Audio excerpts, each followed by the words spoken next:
Sveiki.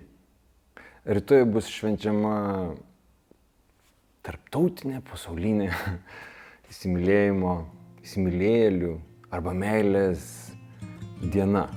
Švento Valentino diena. Visi švęs, visi lakstys iš proto ir sakys, kaip smagu švęsti, pirks visokiausias dovanas, rašys gražius žodžius, pirks ten skanius dalykus visokiausius tam, kad įrodyti, kad papirkti, žiūrėk, kaip aš tai myliu. Kaip nuostabu. Tačiau ir toks mažas žodelytis įsimylėjimo arba meilės diena. Žinote, norėčiau su jumis pasidalinti keletą įžvalgų šiandien, nes esu tikras, kad įsimylėjimas nuo meilės taip radikaliai skiriasi, kad tiesą sakant, tos dvi šventės net neturėtų būti švenčiamos vienu metu. Manau, kad netgi meilės Dievės Mildos diena yra arčiau tikrosios meilės negu tas beprotiškas dalykas, kas vyks rytoj. Nežiūrint į tai, noriu pasidalinti su jumis netgi 5 įžvalgomis, kurias sugalvojau šiandien, sukristalizavau žodžiais, kad galėčiau su jumis pasidalinti. Ir esu tikras, kad jeigu jūs perklausysite visą šitą video iki pabaigos, rytoj jūs jūsų šventę švęsite labai kitaip, negu jūs švęstumėte, jeigu jūs neišgirstumėte to, ką aš jums pasakysiu dabar. Ar pasiruošę? Ar pasiruošę galimai sugriauti rytojos valentinkę ir galimai švęsti ją daug giliau ir su daug aiškesniu supratimu, ką jūs pavelnių rytoj švenčiate. Organizmą užvaldo oksitocino kiekis, dėl to žmogus pradeda labai keistus dalykus daryti. Ir pagrindinė oksitocino jėga iš tikrųjų yra jausmas, kad esi mylimas ir priimamas tokiu, kokiu tu esi. Žinote, kaip maži vaikai ten rėkia, šikai pampersus, bet jos vis tiek myli. Koks nuostabus jausmas. Ir visą tai daro nuostabusis mumise esantis hormonas oksitocinas. Beje, jisai išsiskiria, kai mes būname gamtoje, kai mes glaustomės, glamonėjamės, apsikabiname, einame ir patirime masažą arba netgi glostant katiną. Tas jausmas toks kyla mumise ir tas jausmas kyla iš oksitocino poveikio. Būtent tai ir yra įsimylėjimas. Noriu prisiduoti jums visiems, kad aš nesu joks guru arba mokytojas ir viską, ką aš pasakysiu toliau, yra kilę būtent tik tais iš mano asmeninės patirties ir mano asmeninių požiūrių sudėliotos mintys yra. Tad jūs neprivalote priimti to dalyko kaip kažkokios šventos tiesos ir gyventi tik tais taip, kaip aš pasakau. Tiesiog priimkite mane kaip tiesiog jūs kažkokį draugelį, kuris dabar tarytum su jumis kalbasi apie emocinį ryšį tarp jūsų ir jūsų artimų žmonių, kuris jums be galo svarbus. Ir aš esu tarytum kažkoks nepažįstamasis, kuris sėdi kažkokioje tai autobuso stotelėje ir tiesiog vapa savo po nosim kažkokius tai vėjus, o jūs sėdite, nes taip nutiko, kai jūs atsidurite šalia ir klausotės visos mano čia žodžių makalynės. Tačiau, kaip sakome, kiekviename triukšme galime rasti dalį muzikos.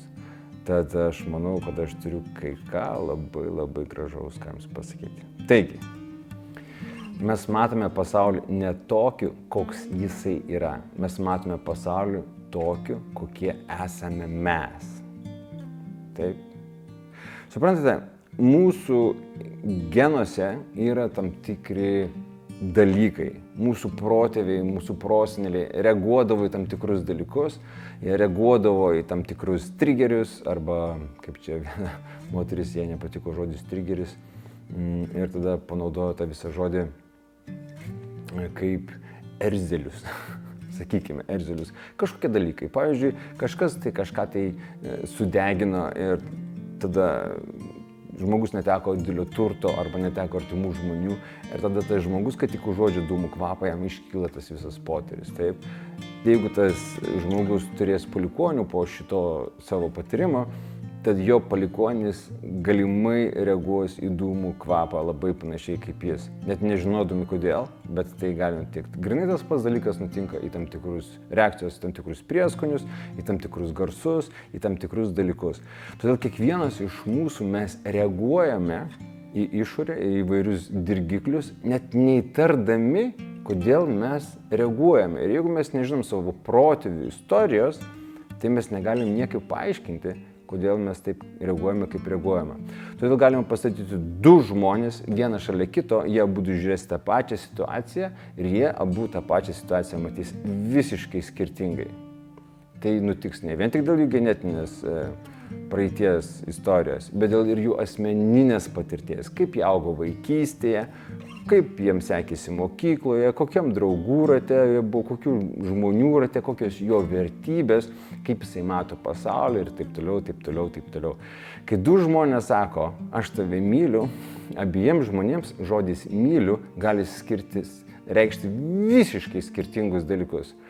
Todėl reikia labai įsigilinti kas kartą, kai mes diskutuojame su kažkom, tai apie ką eina kalba. Nes mes galime labai skirtingai suvokti. Ir, pavyzdžiui, kai mes einame į santykius, galima pasakyti, man santykiai yra tai, o kas tau yra santykiai?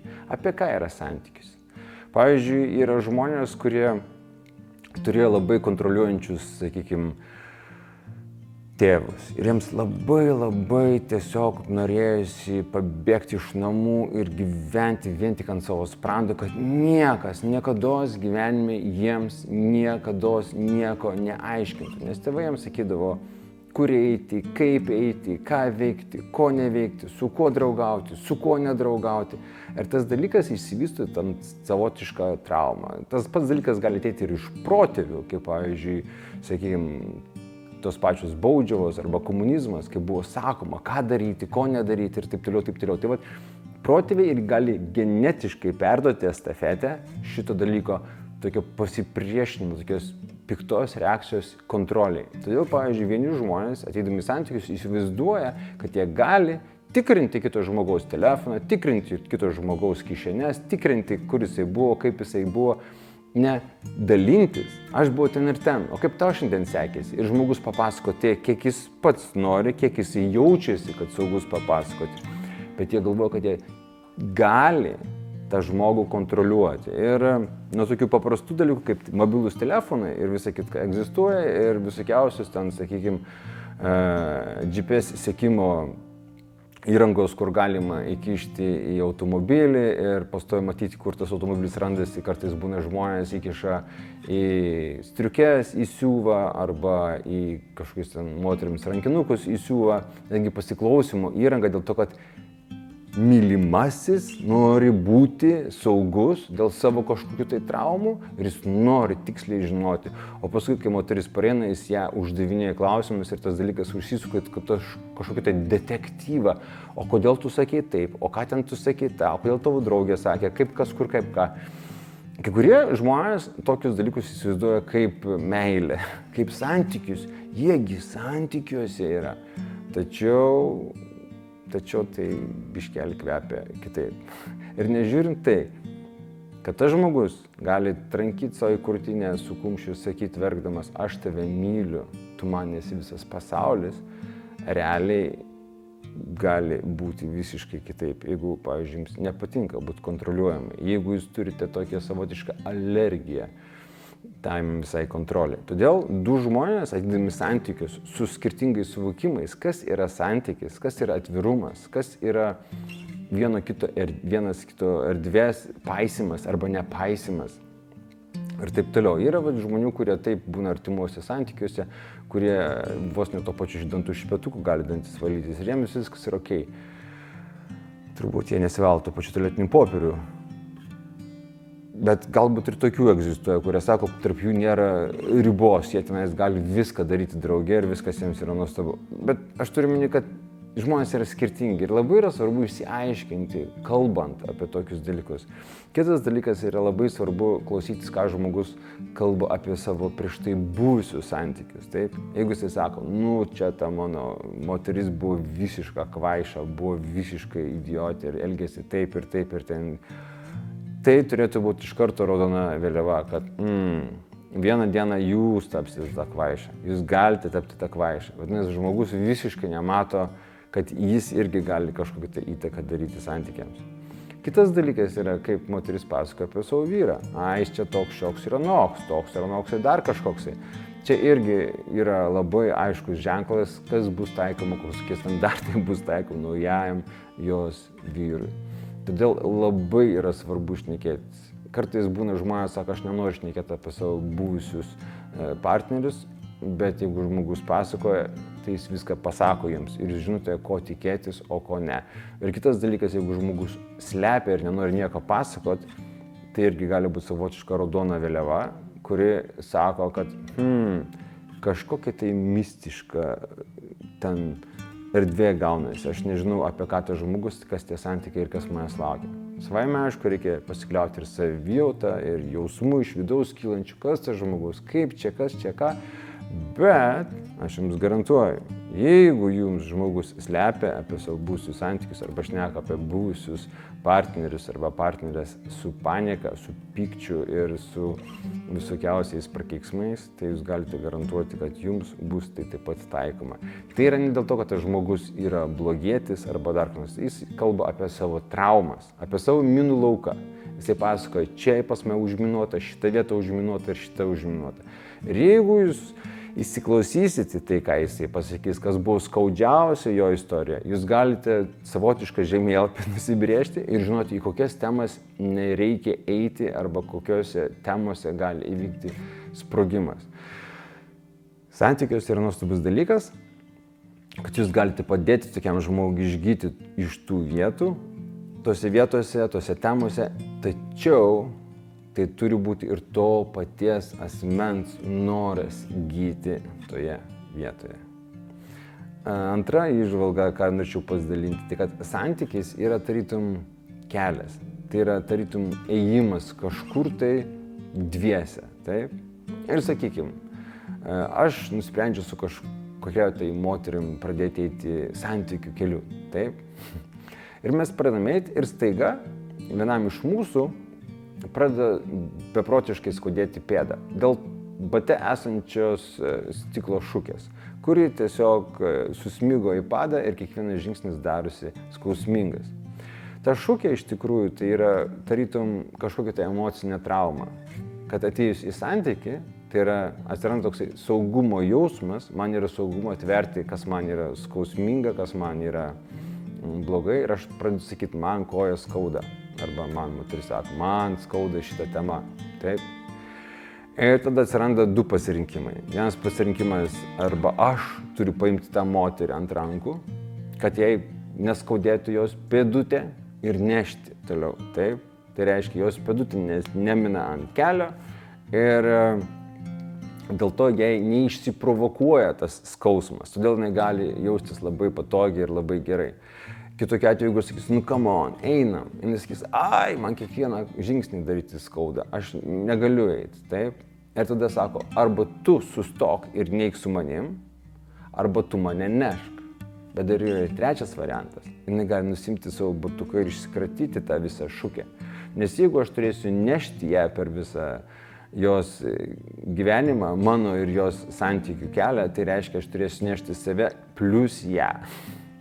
Ir man tai bus gan sudėtinga. Ir jeigu aš galėčiau nunešti iki pirmosios pagalbos kažkokios ligoninės arba iki daktaro kažkokio, tai yra vienas dalykas. Bet jeigu žmogus atsisako nusimauti batą ir atsisako su ta šukė atsisveikinti, nes ta šukė yra jos giminės ten kažkokia relikvija ir visi giminėje vaikščioja su šukė koja ir jie tikrai nesiruošia tos šukės šalinti nei iš batų ir tiesiog taip yra įprasta, kad visi mes vaikštom su ta šukė, todėl tu būdamas santykyje su manimi privalai mane nešti ant rankų arba tiesiog santykis nutrūksta, nes tu negali išpildyti mano poreikio apsaugoti mane nuo mano paties traumas. Suprantate, kaip skamba keistai. Aš turiu traumą, bet aš noriu, kad kitas žmogus mane apsaugotų nuo mano traumos. Tai reiškia, kad, sakykime, ten būna kažkokie tai triukai, ten, nenoriu gilintis apie tos visus dalykus sakyti, bet sakykime, vaikystėje patirtos kažkokios traumas ir savaime aišku,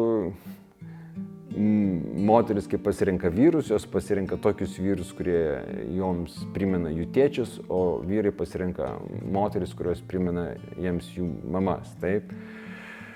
Tai tokiu atveju ir gaunas ta tokia maišalinė, apie ką tas visas mūsų santykis yra. Aš turėčiau tapti nešiku, kad tai moteriai neskaudėtų, ar jinai turi pasakyti, ačiū tau, nes santykiai su tavimi man iškilo skausmas pėdoje ir dabar aš galiu pasižiūrėti, kas man skauda, ištraukti tą stiklo šukę ir sakyti, wow, kaip aš džiaugiuosi dėl mūsų santykio, nes kadangi jis atsirado, man atsirado galimybė pasveikti iš viso šito dalyko.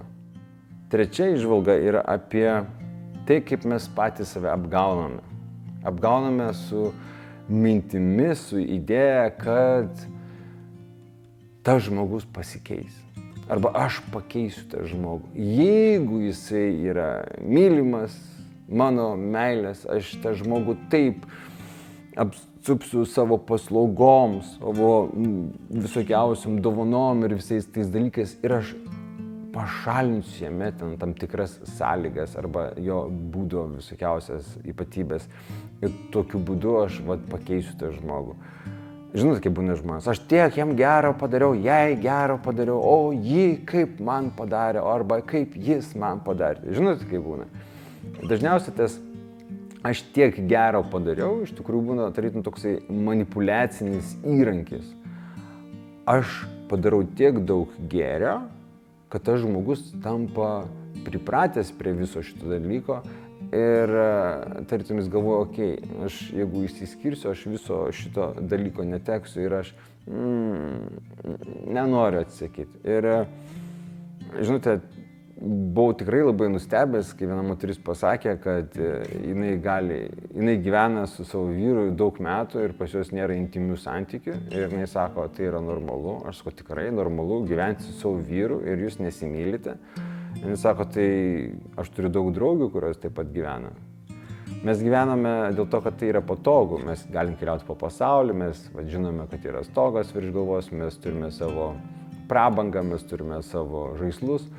Bet realiai įsižiūrėjus į to žmogaus gyvenimą, supranti, kad jis toks atrodo skurdus. Bet žmogui tik tais tiek ir tereikia. Jam reikia tos visos prabangos. Ir kitaip sakant, įsivaizduokite žmogaus širdį, jinai tarytum yra sodas ir tam tikros gėlės jos yra nuvytusios, jos yra sunykusios ir iš viso, galim pasakyti, netgi mirusios. Tai yra tos vertybės, kas yra gyvenimas, kas yra mano būtis šitoje erdvėje ir kiek jinai tęsis ir kam aš esu linkęs arba linkusi investuoti savo energiją, kitaip sakant, vandenį, kuriuom aš laistau tas gėles.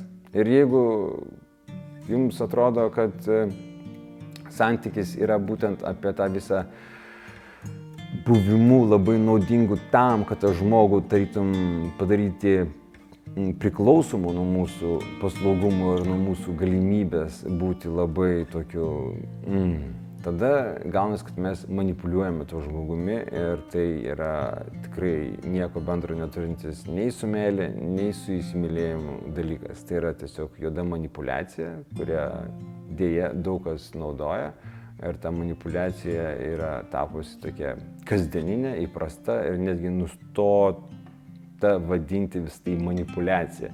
Tai vadinama ranka ranką plauna. Jeigu žmonėms tik tiek ir tai reikia iš santykių, tai kodėlgi ne. Tai irgi yra savotiški santykiai, bet mano požiūriu, gyvenimas gali mums duoti daug daugiau negu vien tokio tipo santykius.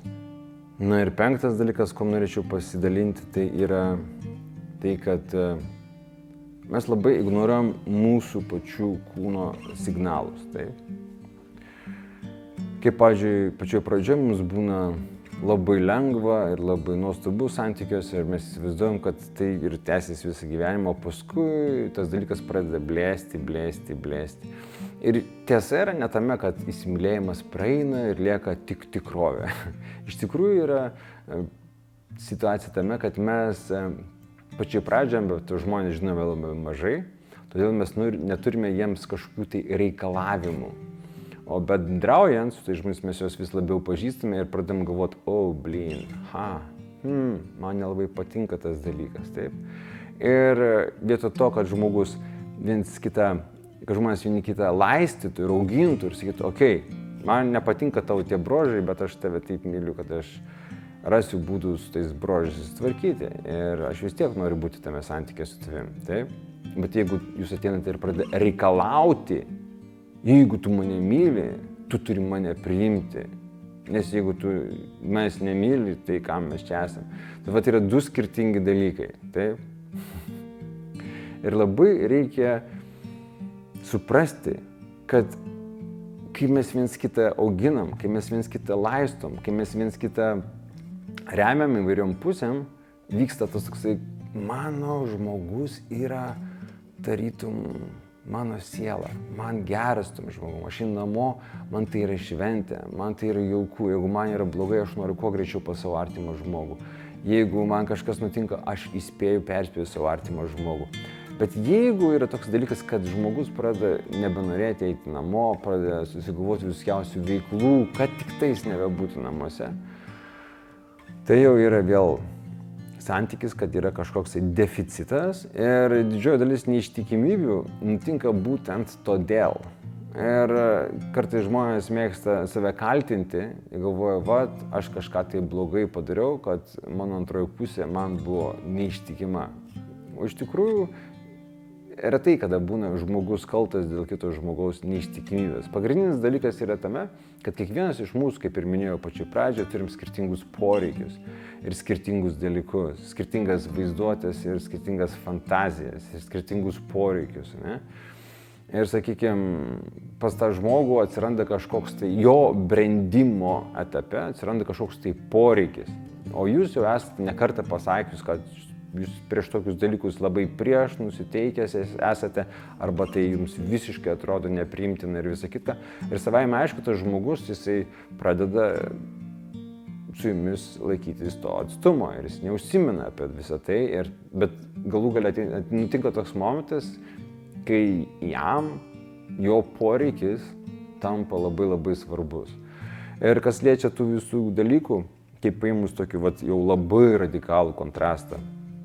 Aš pažįstu netgi moterų, kurios kažkada netgi buvo ir į prostituciją įsivėlusios, bet po kažkiek tai laiko jos sugebėjo iš dalyko išlipti ir susirado visai nuostabius vyrus ir turi šeimas ir augina vaikus ir viskas yra gerai. Aš nežinau, ar jų vyrai žino apie jų tuos žingsnius, bet aš žinau, kad buvo vienoks etapas pas tas moteris gyvenime ir jos elgėsi vienaip, o paskui atėjo kitoks etapas ir jos tapo ištikimos ir labai tokios atsidavusios žmonos. Ir yra kiti žmonės, kurie, pavyzdžiui, fiziškai bus visiškai ištikimi ir tikrai ten galbūt tik tais vieną partnerį gyvenimą turėjo ir viskas gerai, bet jiems tiesiog ta vieta seksualinė visiškai yra tokia nereikšminga, dėl to ir turėjo tik vieną partnerį. Bet jie gali būti kaip visiškai inkvizitoriai, labai smerkti ir šnekėti ir taip sunkiai. Ir tada būna šalia jauties toksai kaltas dėl visko, nors tu nieko nesu padaręs. Ir tada labai yra sudėtinga užsukti tą visą aistrą ir užsukti tą visą kažkokią tai liepsną, kurioje būtų smagu, gera, jaukiai dūkti. Nes supraskite, kad gyvenimas yra toks dalykas, kuris turi tendenciją nutrūkti. Kaip, pavyzdžiui, šiandien buvau nuvykęs į Santariškių ligoninę ir eidamas prie žiedinės sankryžos per pėsčiųjų perėją, aš, kai einu per pėsčiųjų perėją, sustojo automobilis mane praleisti. Prieš jį sustojo kitas, prieš jį sustojo dar trečias, o kad į ketvirtąjį neįsirėžti, vairuotojas stipriai paspaudė ant stabdžių ir sumetė vairą ir trenkėsi į bortelį ir prasikirto padangą. Taip, prasikirto tą visą ratą ir ten oras išėjo, jis stojo rankom mojuoja, padanga prakirsta, aš taip pagalvojau, gal reikėtų prieiti, pabandyti kažkaip padėti, bet jeigu aš pasakysiu, kad čia aš jau per tą pėsčiųjų perėją ir tie visi automobiliai sustojo, kad mane praleisti, jis greičiausiai man būtų norėjęs trenkti per veidą. Tai aš ir nepriejau prie to žmogaus, bet tiesiog pamatęs visą šitą situaciją pagalvojau, ir įdomu, ką jis norėtų apkaltinti. Jis greičiausiai norėtų apkaltinti, kad prieš jį sustojo automobilis arba ėjo pėstysis per sankryžą, bet jis nepagalvojo apie tai, kad jis važiavo per greitai arba kad jis nesilaikė distancijos arba užsižiūrėjo mobilų telefoną arba dar kažkur tai. Bet nežiūrint to, jis prakirto padangą, bet jis neįvažiavo kitą automobilį ir nesukėlė avarijos. Todėl vėl mūsų santykiai irgi labai yra įdomus iš tos pusės, kaip mes ką ruošiamės kaltinti ir kaip mes ką ruošiamės priimti.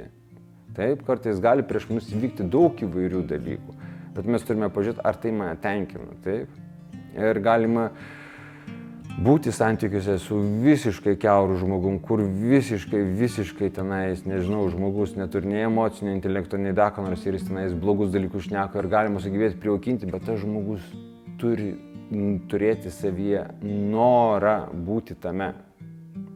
Suprantat? Ir jūs galite būti su žmogumi santykyje, kuris visiškas yra, galbūt ten, atsiprašant, primityvus. Jam nieko nereikia, jam niekas neįdomu, bet jis tiesiog toks yra, paprastas. Jis labai paprastas tiesiog. Ir jūs priimate jį tokį. Bet jeigu jūs būdant šalia to žmogaus jaučiatės visiškai kaip vystanti gėlė, jūs jaučiatės, kaip jums trūksta oro, kaip jūs norisi kažkokio daugiau kažko tai gyvenimo. Ir tada staiga jūs susipažįstate su kažkokiu tai žmogum ir staiga pradeda kažkokie tai gražūs dalykai jumise vykti. Tai čia, ir tokiu atveju galima sakyti, jis arba jinai ruošiasi būti neištikima, kaip tai gali būti. Bet tas visas įsimylėjimas kyla būtent iš deficito. Nes jeigu namuose viskas yra patenkinta, jeigu vyksta bendravimas, jeigu vyksta atvirumas, jeigu vyksta įsišnekėjimas, jeigu nėra minų laukų, nėra visokiausių temų, apie kurias negalima šnekėti. Ir yra matoma, kaip žmonės daro progresą, kaip jie įsitraukia tas šukes iš savo batų, kaip jie daro viens kitą, kaip jie laisto viens kitą. Neištikimybė nėra jokios galimybės nutikti. Ir vėlgi, blogiausia atveju, jeigu kažkas kažkam buvo neištikimas ir jūs norite nutraukti santykius, gerai, puiku, jums tai reikia džiaugtis, nes dabar atsiras galimybė jums galų gale sukurti tobulus santykius. Bet prieš einant į tobulus santykius, aš labai rekomenduoju išsivalyti visus tarkonus savo galvoje. Ir kaip egzistuoja tokia audio knyga apie šempą, ir ten pasako, šempa tai Tibeto terminas, kuris reiškia būti pakabintam ant kablio. Ir tai būtent mūsų traumas, kai nutinka, mes pakimbam ant kažkokio tai dalyko. Tai vat būtent tas pats dalykas vyksta su mumis mūsų santykyje. Ir kai mes išmokstame suprasti, dabar veikia mano trauma, dabar veikia tas ir tas. Ir aš neturiu pulti to žmogaus, nes jis ne prie ko.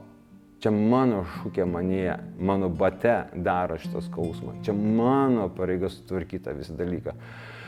Tada tie santykiai gali labai gražus būti ir nuostabus. Bet jeigu jūs esate vieni, nutraukite santykius ir galvojate, nenoriu dabar jokių santykių, noriu susitvarkyti su savo tarkonais, jūs darote nuostabų pasirinkimą. Ir švęskite tą Valentino dieną būdami vieni, nes tai yra daug aukštesnė meilės išraiška savo pačiam, negu būti santykiuose, kurie jūs žlugdo ir tempia į apačią.